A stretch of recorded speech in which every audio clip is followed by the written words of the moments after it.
Ah, New York. When I think back on all of the wonderful food cities in which I have lived, few make me as wistfully nostalgic as the Big Apple. Nothing beats the hustle and bustle of the big city. Cars on the roads, fast walkers on the sidewalks, the sounds and aromas of 10 million people living on top of one another like mice in the Utopia box. No quiet small town in the heartland compares. So don't at me. Today, we are gonna do a recipe from a favorite little lunch counter of mine in alluring, esoteric Williamsburg. You've never heard of it, and it's too small to be of note. And I don't want you unwashed plebeians to ruin it with your presence. It's my place, and mine, it'll stay. It's a dish without pretensions. One you could make at home if you wanted, but nothing can possibly top the greasy spoon aesthetic of red vinyl countertops and grease-smeared laminated menus that nobody bothers to use anyway, because they order the same thing every time they come in. This, my friends, is the classic cheeseburger, perfected. Unmitigated and elegant, the type of sandwich that in this world of towering monstrosities, of overblown flavors by Guy Fieri and Gordon Ramsay, you might overlook and dismiss out of hand. But let me assure you, this is consummately divine, quintessential in every way, like a gentle kiss from a young lover on an idyllic grassy knoll. Try it once, and you'll be permanently addicted.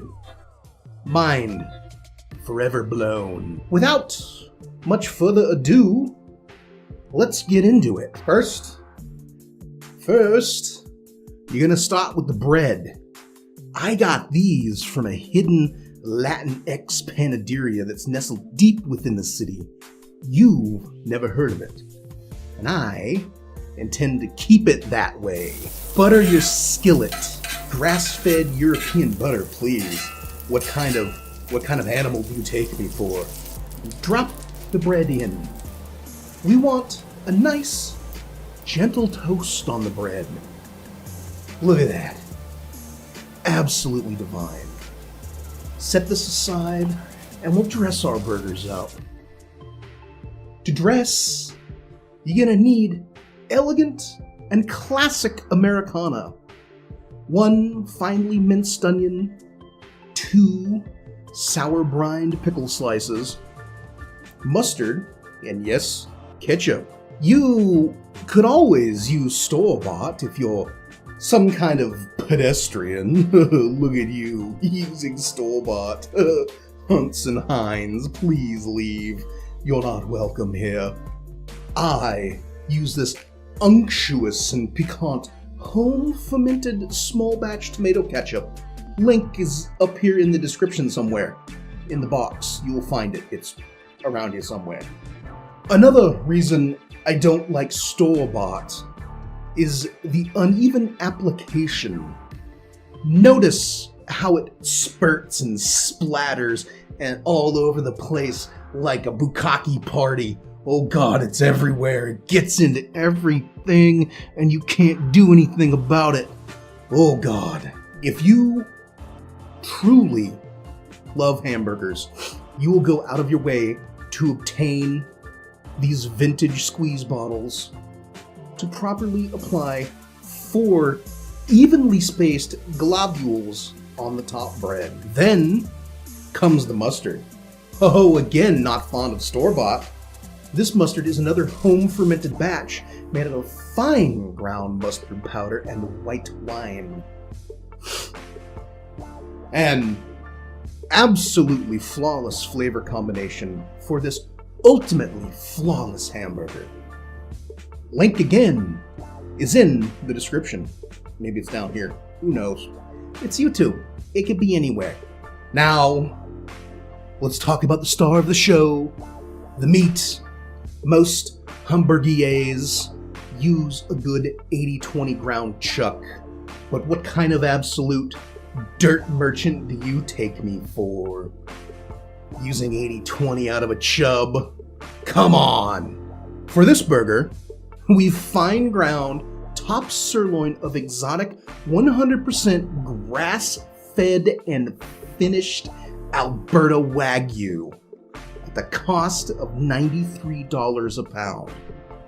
There is nothing better for a burger. Nothing. No meat compares. Spare no expense. Otherwise, you're a coward and a fool. 1/8 pound of meat goes into a hot skillet. Listen to that sizzle. Oh, baby. Oh, when I dream at night, that's what I think of. That sizzle. Listen to it. Press it flat with the spat and let it cook for no more than 90 seconds to get that crust. Oh, that amazing crispy crust. Look at it. Be envious of my crust. You demand my crust, and I shall deny you. Once flipped, it's time to hit it with the seasoning. I like to use a 50-50 blend of my homemade onion powder consisting of shallot, green onion bulbs, just the right parts, and imported Italian cipollini onions. Minced fine, dehydrated in my Sahara Max 15,000 food dehydrator, and then pulverized in a contra-rotating burr spice grinder. Links to everything is in my Amazon ordering page below. Hit the links. I need the money. You don't understand. This is an expensive hobby, you guys, and I need that money. And the chemical flavor enhancer monosodium glutamate. Don't be afraid of it. Learn to love the OG MSG. This brings all the umami goodness out of the burger to punch you in the face like Sammo Hung on a soju bender. Slide on a slice of free trade whole milk easy melt cheese and let the heat do the work. Again, no more than 90 seconds aside, then transfer to your bottom bun. While you let it rest, sprinkle on some of your finely minced onion, slide on 2 lacto-fermented sour pickles, link in the description, top with your top bun, and aim right for the top with this hamburger. And there you have it, folks. Even if you don't live in scenic, vibrant, fun, and trendy Williamsburg, you can enjoy this, the Williamsburger. It is crispy and delicate, toothsome, yet unctuous, umami, yet sweet.